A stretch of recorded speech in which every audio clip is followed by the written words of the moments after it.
Hello friends, how are you? Welcome to our YouTube channel Dhyan Commerce, the key of success. Please like, subscribe, share and press bell icon for notifications. Thank you. जय माता जी all dear student, welcome to online lecture of Dhyan commerce. Dhyan commerce के online lecture में आप सबका स्वागत है। BCom semester 6 उसमें सब्जेक्ट हम जो चला रहे हैं वो है ऑडिटिंग 2 और उसमें भी यूनिट नंबर 2 अभी चल रहा है जिसका आज लास्ट लेक्चर होगा। नाम है auditors report and certificate. Already 2 lecture में हमने इसके मेन सारे क्वेश्चंस को कवर कर लिया है। आज थोड़ा सा एक दो जो क्वेश्चन सर्टिफिकेट के हैं वो करवाएंगे, एक आध दो एक्स्ट्रा क्वेश्चन है वो करेंगे और हमारा टोटली और ये यूनिट नंबर 2 आज कंप्लीट हो जाएगा विथ एन एमसीक्यू। तो यूनिवर्सिटी में जो जो इम्पोर्टेंट एमसीक्यू है वो भी आज हम ये लेक्चर में देख लेंगे। तो चलो आज ये यूनिट नंबर 2 जो ऑडिट रिपोर्ट एंड सर्टिफिकेट है उसका थोड़ा सा पार्ट जो बाकी है उसका सफ़र स्टार्ट कर रहे हैं। चलो, जैसे कि मैंने आपको इंट्रोडक्शन में आगे बताया फर्स्ट स्लाइड में, आज हम कुछ एक्स्ट्रा क्वेश्चंस कवर करेंगे। सबसे पहले ये वाले चैप्टर का एक एक्स्ट्रा ऑर्डिनरी क्वेश्चन जो यूनिवर्सिटी में कम पूछा जाता है, टाइप्स ऑफ ऑडिट रिपोर्ट। आपके दिमाग में तुरंत क्वेश्चन अराइजेज होगा कि there are total 2 types of audit report, तो हमें यहाँ पे सिर्फ 2 टाइप समझाना है? बिल्कुल नहीं। हम ये जानते हैं कि ऑडिटर आइदर और क्लीन रिपोर्ट प्रोवाइड कर रहा है और क्वालिफाइड रिपोर्ट प्रोवाइड कर रहा है, बट उसमें भी सम टाइम पीरियड के हिसाब से कुछ टाइप्स डिवाइड किए गए हैं, तो हमें वो भी यहाँ पे समझने होंगे। सबसे पहला जो टाइम पीरियड के हिसाब से ऑडिटर रिपोर्ट प्रोवाइड करता है वो है फाइनल रिपोर्ट। अब नाम के हिसाब से आप इसको आराम से लिख पाओगे। फाइनल रिपोर्ट का मतलब क्या होगा? After examination of books of account और वेरिफिकेशन अपना काम कंप्लीट करने के बाद जो ईयर एंडेड में ऑडिटर जो रिपोर्ट प्रोवाइड कर रहा है वो फाइनल रिपोर्ट है, ठीक है। उसमें भी अगर उसको कुछ मिस्टेक नहीं दिखी तो क्लीन रिपोर्ट देगा, अगर उसको कहीं मिस्टेक्स दिख रही है तो वो क्वालिफाइड रिपोर्ट देगा, बट इसको फाइनल रिपोर्ट कहा जाता है। क्या कहा जाता है? Final report. चलिए, यही चीज़ों को पैराग्राफ वाइज हम समझ लेते हैं। तो पैराग्राफ में सबसे पहले मीनिंग आ रहा है, तो मीनिंग में ध्यान होना चाहिए। After examining accounts auditor given report is known as final report. Examination के बाद जो रिपोर्ट दिया जाता है वो फाइनल रिपोर्ट है। Second sentence, mostly company require final audit report from auditor. This report is meaningful and important because it is really useful for share holders and other parties of the business from an analysis purpose. यानी कि ये बहुत सारी party जो उसका use करती है उनके लिए ज़्यादा इंपॉर्टेंट है। And last sentence, so the final report is prepare by auditor may be clean और क्वालिफाइड। तो जो फाइनल रिपोर्ट ऑडिटर प्रिपेयर करता है वो आइदर क्लीन हो सकता है, आइदर क्वालिफाइड हो सकता है। तो जो रेगुलर रूटीन ईयर के एंडेड में रिपोर्ट होता है वो हमारे लिए कौन सा रिपोर्ट कहलाएगा? Final report. चलिए इजी। नेक्स्ट पार्ट में हम जाएंगे। नेक्स्ट टाइप जो ऑडिटर का है रिपोर्ट का वो है इंक्रीम रिपोर्ट।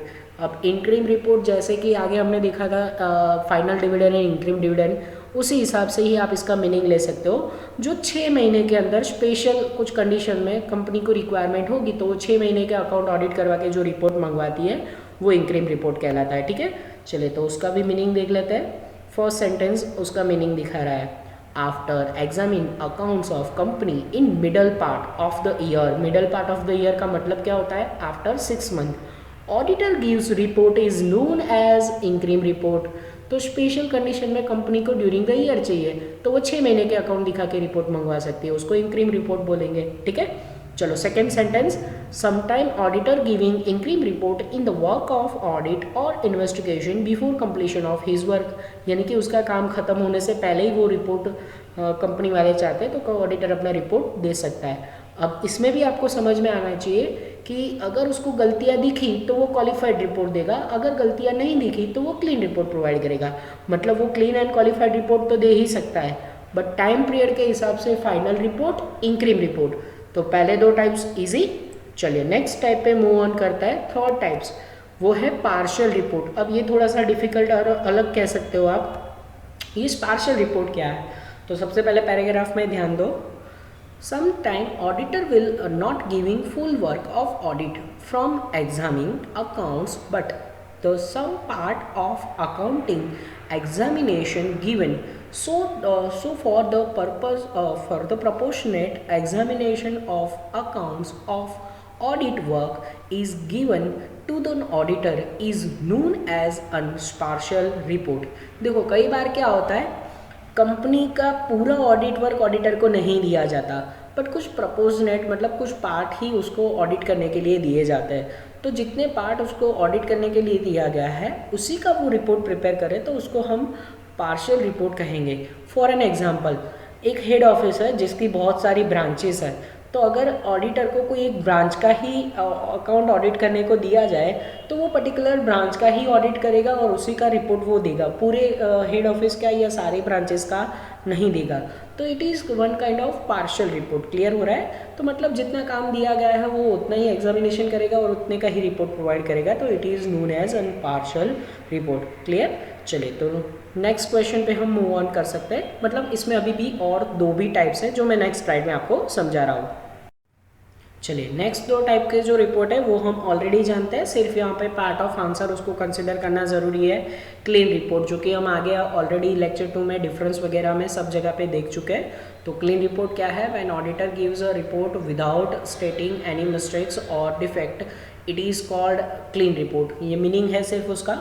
तो जब ऑडिटर कुछ डिफेक्ट या मिस्टेक मेंशन नहीं कर रहा है तो उसको हम क्लीन रिपोर्ट कहेंगे। Second that is qualified report, exact उसका उल्टा। क्वालिफाइड रिपोर्ट का मीनिंग क्या होगा? When an auditor gives a report stating any defect it is called as qualified report. जब ऑडिटर कुछ डिफेक्ट्स मेंशन कर रहा है, कुछ मिस्टेक कंपनी की मेंशन कर रहा है, तो वो हमारे लिए क्वालिफाइड रिपोर्ट है। तो there are total 5 types of audit report.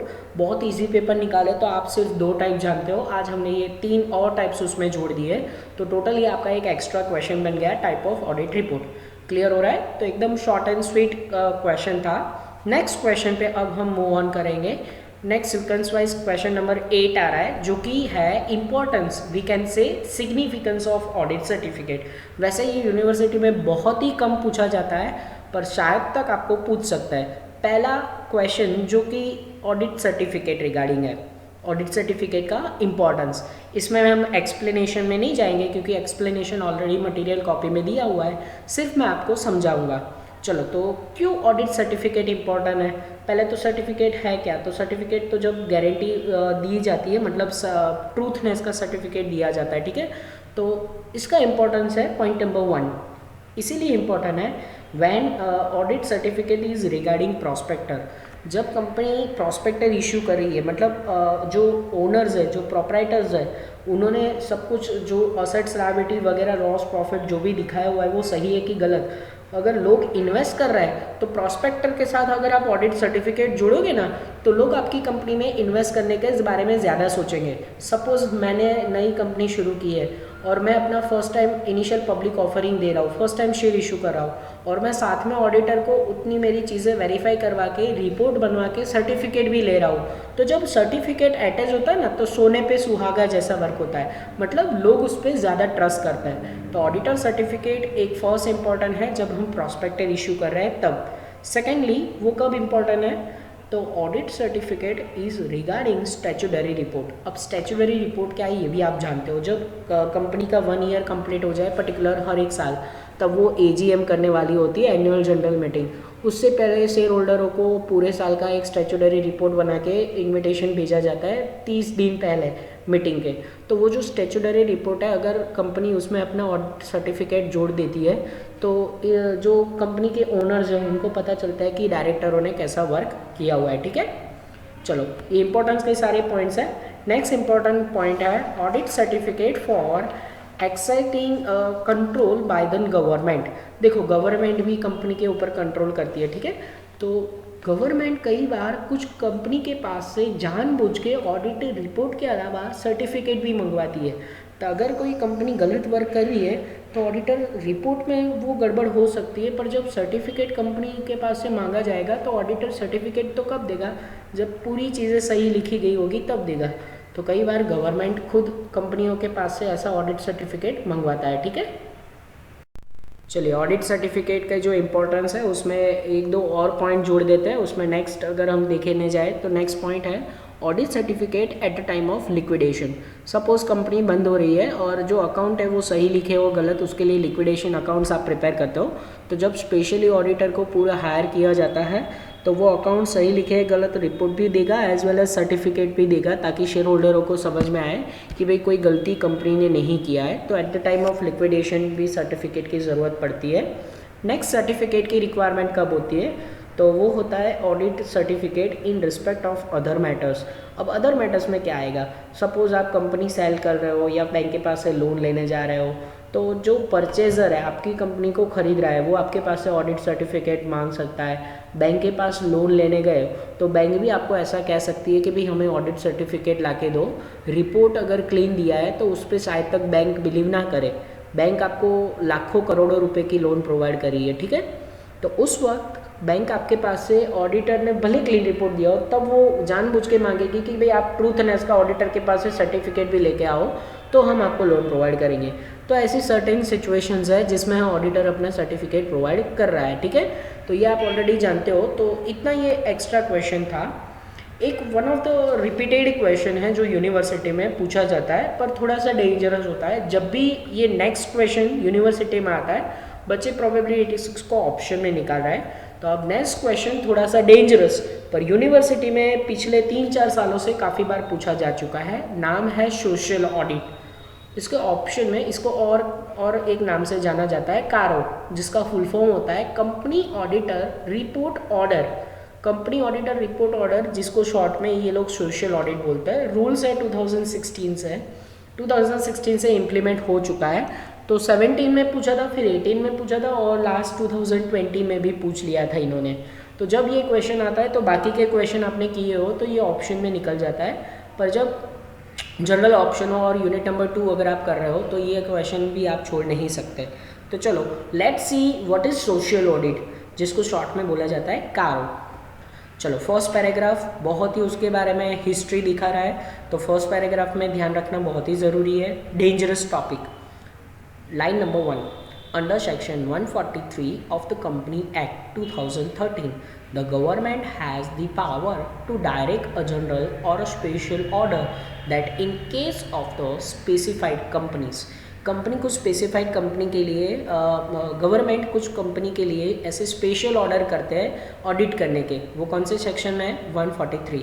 Second sentence, auditor report shell including a statement of prescribed matter the MCA का फुल फॉर्म होता है ministry of corporate affairs has issued the companies auditors report order 2016, जिसको कारो 2016 कहा जाता है। कब से ये इम्प्लीमेंट हुआ है, 20 मार्च 2016 से। मतलब यहाँ पे हमें 2-3 चीज़ ध्यान में रखनी है। फर्स्ट पैराग्राफ थोड़ा सा इंट्रोडक्टरी पैराग्राफ है। गवर्नमेंट खुद किसी कंपनी को ऑडिट रिपोर्ट करने के लिए, ऑडिटर को रिपोर्ट करने के लिए भेज सकती है। मतलब काम ऑडिटर करेगा गवर्नमेंट के बिहाफ में, ऑडिटर उस कंपनी का ऑडिट रिपोर्ट प्रोवाइड करेगा। कौन से सेक्शन में कहा गया है, कंपनी एक्ट 2013 के सेक्शन 143 में। उसके अलावा MNC ने खुद ये जारी किया है ऑर्डर। MCA का full form ministry of corporate affairs, जो हायर अथॉरिटी होती है किसी भी कंट्री में, और उसने ये कारो 2016 इम्प्लीमेंट किया है 20 मार्च 2016 से। तो फर्स्ट पैराग्राफ आपको यहाँ पे हिस्ट्री दिखा रहा है, ठीक है। चलो अब हम ये क्वेश्चन का सफ़र थोड़ा सा आगे बढ़ाएंगे। चलो ये जो ऑर्डर है जो गवर्नमेंट खुद सोशल ऑडिट करवाती है, उसमें अब एक मेन हेडिंग आ रहा है, कारो इज़ एप्लीकेबल। कब एप्लीकेबल होगा, मतलब ये जो गवर्नमेंट खुद ऑडिट करवा रही है और रिपोर्ट बनवा रही है वो एप्लीकेबल होगा। कंडीशन नंबर 1, दिस ऑर्डर में be called companies audit report order 2016। इसको कंपनीज ऑडिट रिपोर्ट ही कहा जाता है 2016। Next one, that is order applicable to the all companies including foreign companies as undefined under the companies act 2013। देखो ये all companies को including कर रहा है, इवन कुछ फॉरेन कंपनीज को भी यहाँ पे इंक्लूडिंग किया जा रहा है। मतलब कंपनी बेसिकली इंडिया की ना हो, फॉरेन की हो, पर वो इंडिया में वर्क कर रही हो। जैसे कि फॉर एग्जांपल वोडाफोन कंपनी, वो एक्चुअली इंग्लैंड बेस्ड कंपनी है, मतलब बाहर की कंपनी है जो इंडिया में वर्क कर रही है। तो ऐसी कंपनी जो इंडिया में वर्क कर रही है उनको भी अपना ऑडिट रिपोर्ट और अकाउंट ऑडिट करवाने होते हैं। तो ऐसे ज़रूरी नहीं कि सिर्फ इंडियन कंपनी, अगर कोई फॉरेन कंपनी है जो इंडिया में वर्क कर रही है उनको भी अपना ऑडिट रिपोर्ट देना पड़ता है। तो कारो is applicable for that company also. And next heading, वो ज़्यादा इंपॉर्टेंट है आंसर के पार्ट में, क्योंकि उसमें बहुत सारी डिटेल आपको दिखानी होती है। CARO is not applicable to the following, मतलब ये जो ऑर्डर है जिसका फुल फॉर्म है companies auditor report order CARO 2016, किसको एप्लीकेबल नहीं है? तो सबसे पहले ये हमने क्वालिफाइड रिपोर्ट में देखा हुआ है, तो आपको ये पॉइंट ईजी लगेंगे। सबसे पहले a banking company has defined under the banking regulation act 1949, तो मतलब बैंकिंग के लिए ये ऑर्डर नहीं कंसिडर किया जाएगा, ठीक है, तो उनके लिए स्पेशल एक्ट है। ऐसा ही सेम उसका जुड़वा भाई as an insurance company as defined under the insurance act 1938, मतलब इंश्योरेंस कंपनी के लिए भी खुद का एक्ट है उनका पूरा, उस हिसाब से ही वो लोग तो ऑडिट रिपोर्ट प्रोवाइड करेंगे, ठीक है। नेक्स्ट है नंबर 3, उसमें कुछ कंडीशंस भी आ रही है। A private limited company not being a subsidiary or a holding company of a public company having, मतलब प्राइवेट कंपनी और होल्डिंग कंपनी जिसकी कोई सब्सिडरी कंपनी नहीं है, पर उसमें सर्टेन कंडीशन है जो हम देखेंगे। First number A, a paid up capital and reserves and surplus not more than ₹1 crore as on balance date, जिसकी equity share capital and reserve सब कुछ मिला के 1 करोड़ से ज़्यादा ना हो, तो ये एक कंडीशन हुई, ठीक है। ऐसी और भी कंडीशन है जो हम नेक्स्ट स्लाइड में देखेंगे। चलो, तो ये रूल्स में जो प्राइवेट कंपनी के लिए सर्टेन कंडीशन मेंशन है उसमें हमने ए नंबर कंडीशन देखी। अब कंडीशन नंबर बी में ध्यान देंगे।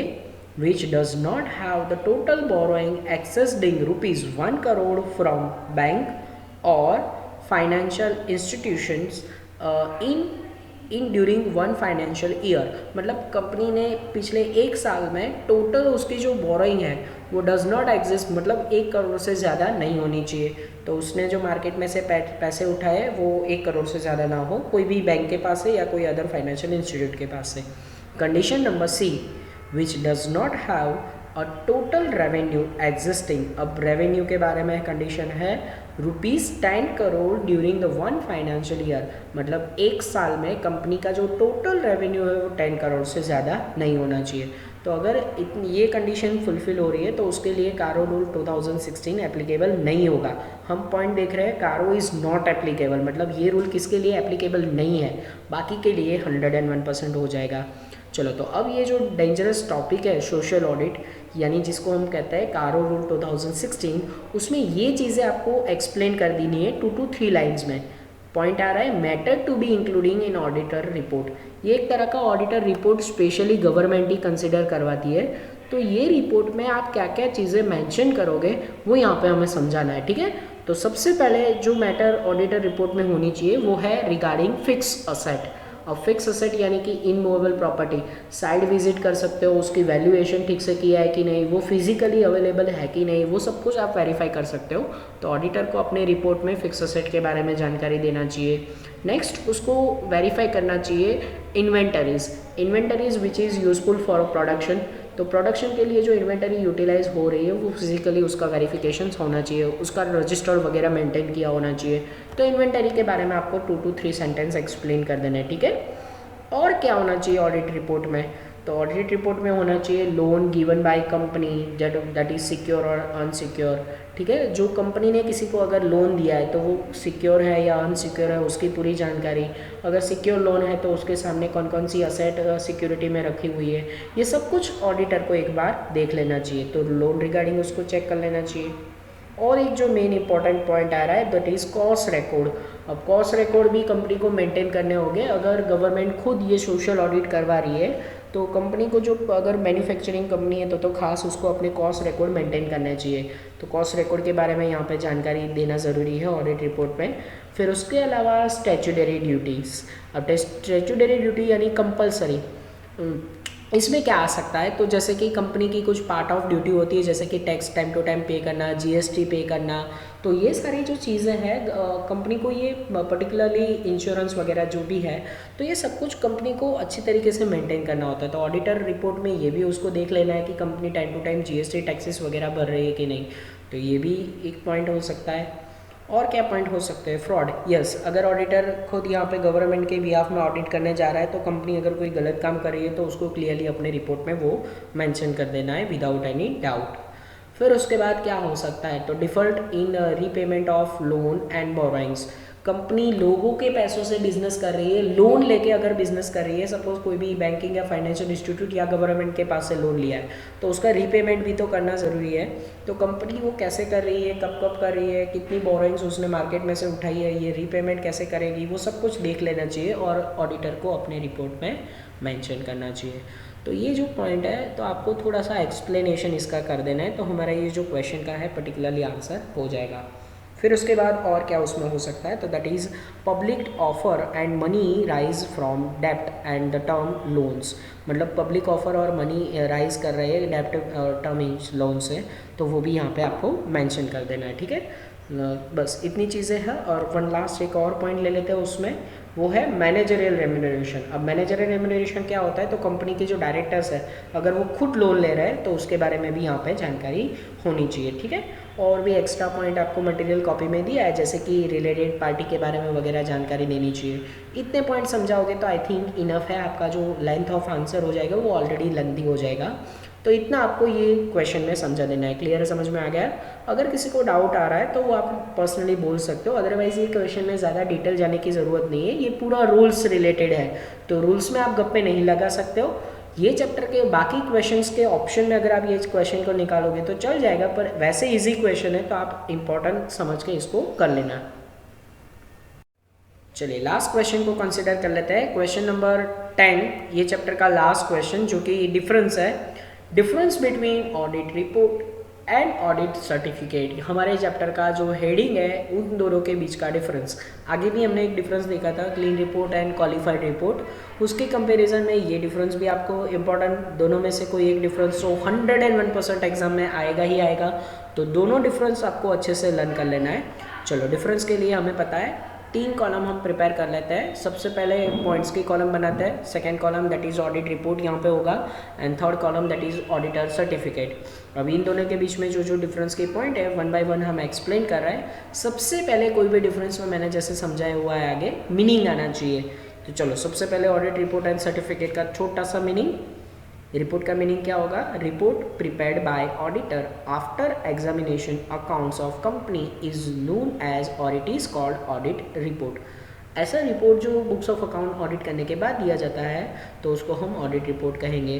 तो उस वो क्लीन और क्वालिफाइड दोनों में से कोई एक हो सकता है। जबकि सर्टिफिकेट का मीनिंग क्या होगा, auditor certificate it is the statement of insurance and truthness of the fact checking by an auditor. देखो सर्टिफिकेट का क्लियर मीनिंग है, वो सर्टिफिकेट है, मतलब वो रिपोर्ट नहीं है, उसको स्टेटमेंट बोला जाएगा। क्या बोला जाएगा, स्टेटमेंट।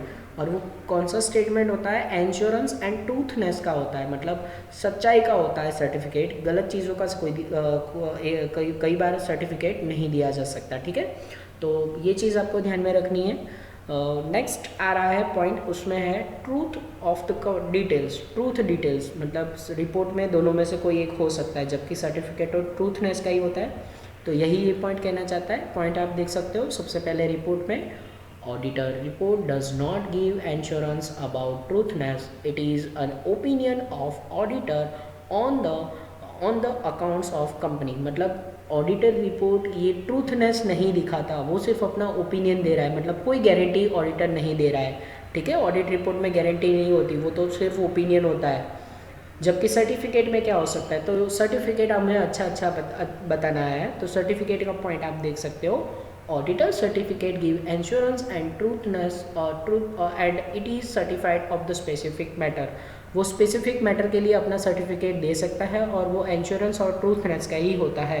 तो ये आपको बार बार एक ही चीज़ रिपीटेडली वहाँ पे लिखनी है, पर अलग अलग पॉइंट्स बना के, ठीक है। नेक्स्ट आ रहा है वो है पीरियड। तो ऑडिट रिपोर्ट का पीरियड क्या होता है, जनरली हर साल वो तो प्रोवाइड करना पड़ता है, तो वही वहाँ पे दिखाया गया होगा, देख सकते हो आप। The auditor has to submit a report on the accounts of company every year. मतलब ऑडिट रिपोर्ट हर साल प्रोवाइड करना होता है। जबकि सर्टिफिकेट कब दिया जाता है, the certificate is not required to issued every year. Certificate हर साल नहीं प्रोवाइड किया जा सकता, जब भी क्लाइंट को रिक्वायरमेंट होती है तब उसको प्रोवाइड किया जाता है, when it is require by client. मतलब आपका जो क्लाइंट है वो स्पेशली चाहता है कि आप अकाउंट और रिपोर्ट देने के बाद अपना सर्टिफिकेट भी दो, तो रिक्वायरमेंट के हिसाब से वो दिया जा सकता है। क्लियर। चलिए बैक टू बैक अगर हम नेक्स्ट पॉइंट पे जाएँ तो नेक्स्ट पॉइंट आ रहा है वो है क्वालिफाइड रिपोर्ट। तो रिपोर्ट में एक वन ऑफ द टाइप होता है क्वालिफाइड रिपोर्ट, तो उसके बारे में थोड़ा सा लिखना होता है। If the auditor is not certified about any matters relating to the accounts, he has a give qualified report. अगर ऑडिटर सेटिस्फाइड नहीं है तो वो अपना क्वालिफाइड रिपोर्ट दे सकता है। मतलब रिपोर्ट के दो टाइप है, उसमें क्वालिफाइड रिपोर्ट भी आ सकता है, जबकि क्वालिफाइड सर्टिफिकेट जैसा कुछ नहीं होता, तो वो आप देख सकते हो। An auditor cannot give a qualified certificate. देखो ऑडिटर क्वालिफाइड सर्टिफिकेट नहीं दे सकता because an certificate is an statement of specifically the correctness and the facts, क्योंकि सर्टिफिकेट करेक्टनेस का होता है, उसमें क्वालिफाइड सर्टिफिकेट नहीं होता। क्लियर हो रहा है? तो क्वालिफाइड रिपोर्ट हो सकता है जबकि सर्टिफिकेट नहीं। Next legal duty. तो अब लीगल ड्यूटी में तो रिपोर्ट देना ज़रूरी है, सर्टिफिकेट देना ज़रूरी नहीं है। देख सकते हो आप वो पॉइंट को। Auditor report is given as the provisions of law, it is a part of duty of auditor. मतलब वो तो कंपनी एक्ट में बताया गया है कि ऑडिटर को अपना काम करने के बाद रिपोर्ट देना ज़रूरी है, जबकि सर्टिफिकेट देना ज़रूरी नहीं है। तो वही आपको वहाँ पे दिखेगा, auditor certificate is not a part of legal duty of the auditor and it is not compulsory as per the companies act. मतलब कंपनी एक्ट में नहीं बताया गया कि आपको सर्टिफिकेट देना ही देना है। कोई अगर आपको प्रेशर भी कर रहा है कोई कंपनी, तो भी ऑडिटर बता सकता है कि भाई हमारी ये पार्ट ऑफ ड्यूटी नहीं है। क्लियर? चलो, तो ये हो गया लीगल ड्यूटीज़ का पॉइंट। बहुत सारे इजी पॉइंट आ रहा है। Next point that is proforma और स्पेसिमेंट। अब आपको पता है रिपोर्ट का पूरा फॉर्मेट अवेलेबल है, जो हमने एक क्वेश्चन भी देखा था, क्वालिफाइड रिपोर्ट का पूरा फॉर्मेट। जबकि सर्टिफिकेट का कोई फॉर्मेट नहीं होता, वो ऑडिटर अपने हिसाब से दे सकता है। ठीक है, चलो, तो वही पॉइंट यहाँ पे बता रहा है, the proforma of audit report is given in the companies act. मतलब प्रोफॉर्मा कंपनी एक्ट में ऑडिट रिपोर्ट के बारे में दिया गया है, जबकि सर्टिफिकेट में क्या लिखा है, देयर इज़ नो प्रोफॉर्मा और specimen of audit certificate is given in the companies act. मतलब कंपनी एक्ट में इसका कोई पर्टिकुलर फॉर्मेट नहीं बताया गया। तो अब तक मोइन इंपॉर्टेंट पॉइंट कवर हो चुके हैं। वन लास्ट पॉइंट पेंडिंग है, उसको भी कंसिडर कर लेते हैं। चलो, last point of audit report and certificate is to address whom. Certificate और रिपोर्ट किसको एड्रेस करके लिखा जाता है? तो रिपोर्ट में generally the audit report is address to the share holder of the company. ये one of the repeated MCQ है। रिपोर्ट किसको एड्रेस करके लिखा जाता है? तो कंपनी के शेयर होल्डरों को एड्रेस करके लिखा जाता है, जबकि सर्टिफिकेट किसी को एड्रेस करके नहीं लिखा जाता। तो उसमें मैं आपको बता रहा हूँ, audit certificate is not to be address any person और एनी इंस्टीट्यूशन। वो किसी को एड्रेस करके नहीं लिखा जाता। It is a statement made by an auditor specifically of the correctness and of the contents of the सर्च स्टेटमेंट। देखो, वो करेक्टनेस का होता है, तो किसी को एड्रेस करके नहीं लिखा जाता। ये दोनों एमसीक्यू में पूछा जा सकता है। हाँ, रिपोर्ट किसको एड्रेस करके लिखा जाता है, सर्टिफिकेट किसको एड्रेस करके? तो रिपोर्ट रिपोर्ट शेयर होल्डरों को एड्रेस करके लिखा जाता है, जबकि सर्टिफिकेट किसी को एड्रेस नहीं किया जा सकता। तो चलो, अब नेक्स्ट हमारा इम्पोर्टेंट वही है ये चैप्टर के एमसीक्यू। और एमसीक्यू तो लगभग हर एक बार एक ही तरह के पूछता है, तो जितने एमसीक्यू यहाँ पे मैं ऑनलाइन लेक्चर में आपको आज के लेक्चर में कंसिडर करूँ, उतने आपको कर लेना है। तो ये हमारे सारे क्वेश्चन नंबर ऑफ कंप्लीट हुए। टोटल ये चैप्टर में मैंने 10 क्वेश्चन आपको करवाया है, छोटे मोटे सारे क्वेश्चंस को अगर एक दो क्वेश्चन को बात करो तो लगभग 7 से 8 क्वेश्चंस आपके हो रहे हैं। तो उतने क्वेश्चंस आपको ये यूनिट में कर ही लेने हैं। ठीक है, चलो, तो अब सिर्फ इम्पोर्टेंट एमसीक्यू देखने हैं। चलो, तो अब यूनिट नंबर एंड के हम इंपॉर्टेंट एमसीक्यू के ऊपर नज़र डालेंगे। इसमें लिमिटेड एमसीक्यूज होते हैं, जो जितने एमसीक्यू मैं यहाँ पे पावर पॉइंट प्रेजेंटेशन में करूँ वो उतने एमसीक्यू आपको कर लेना है। मोस्ट ऑफ द टाइम ये रिपीटेड एमसीक्यू पूछता है। चलो, MCQ number 1, to which of the following parties is the auditor expected to address his report. मतलब ऑडिटर का रिपोर्ट किसको एड्रेस करके लिखा जाता है? Option A, share holder of the company, option B, board of director of the company, option C, central government and option D, company secretary. तो auditor अपना report always share होल्डरों को address करके लिखा जाता है। ठीक है, तो ये ऑप्शन ए करेक्ट होगा, share holder of the company. Second MCQ पे नजर डालेंगे, to which of the following parties is the auditor expected to address his certificate. भाई सर्टिफिकेट किसको एड्रेस करके लिखा जाता है? तो option A, board of director of the company, option B, central government, option C, share holder of the company and option D, none of the above. यानी not address to any party, तो option D आएगा, not address to any party, क्योंकि हमें पता है certificate किसी को address करके नहीं लिखा जाता, जबकि रिपोर्ट शेयर होल्डरों को एड्रेस करके लिखा जाता है। चलो, और थर्ड एमसीक्यू पे नज़र डालेंगे। Which of the following act is followed by the companies auditor while preparing his report? कौन सी एक्ट को फॉलो किया जाता है जब रिपोर्ट बनाया जाता है? Option A 1914 law of the order rule, 1932 partnership act, 1956 and 2013 companies act और 200 इनकम टैक्स एक्ट। तो हमें पता है कारू रूल 2016, मतलब ऑडिटर जब अपना रिपोर्ट प्रिपेयर करता है, कंपनी एक्ट 2013 एंड 1956 में ये बताया गया है। क्लियर? चलो, तो और भी उसमें एमसीक्यू के है, जिसमें अब नेक्स्ट आ रहा है MCQ number 4। To which circumstances qualified report can be given? भाई कौन सी सिचुएशन में क्वालिफाइड रिपोर्ट दिया जा सकता है? तो option A, where the books of accounts are maintained as and required by company's law. Option B, profit and loss accounts and balance sheet are prepared according to law. And option C, where the books of accounts are not maintained as per the required by law. And option D, where the books of accounts could be carried on in accordance with the principles of auditing. देखो कौन सी situation में qualified report दिया जा सकता है? तो option C आएगा, जब books of account properly maintain ना किए गए हो as per requirement of law.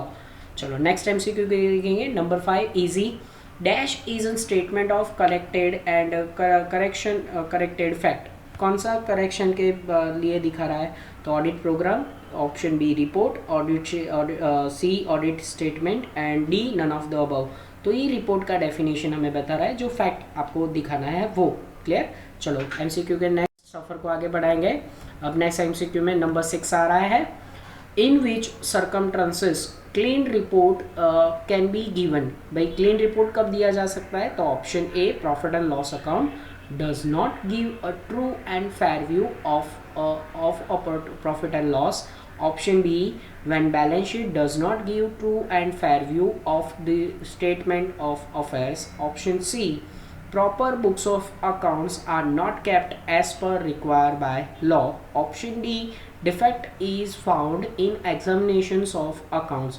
तो क्लीन रिपोर्ट कब दिया जाएगा? तो जब proper books of accounts as per requirement of law आपने बनाए हो तब क्लीन रिपोर्ट दिया जाएगा, बाकी की सिचुएशन में नहीं दिया जा सकता। चलो, नेक्स्ट एमसीक्यू नंबर 7, थोड़ा सा अलग।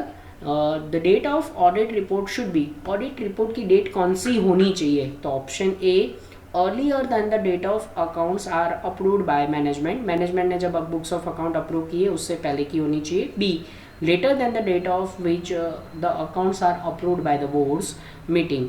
Option C, date on the date of AGM. And option D, both A, B and C.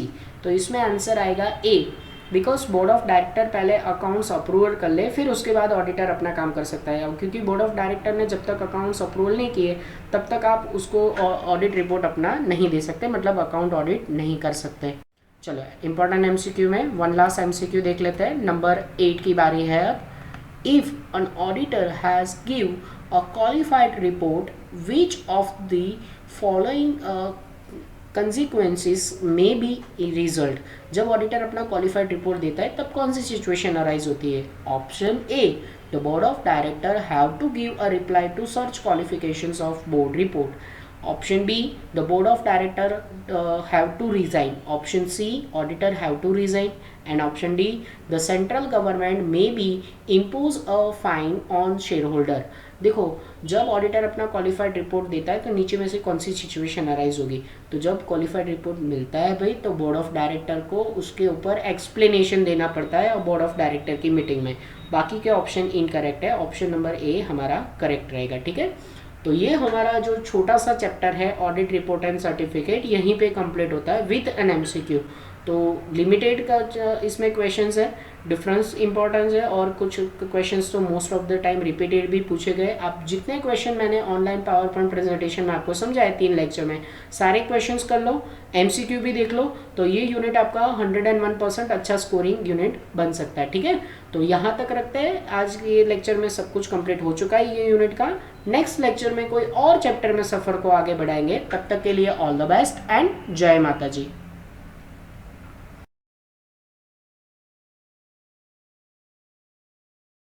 Please like, subscribe, share and press bell icon for notifications.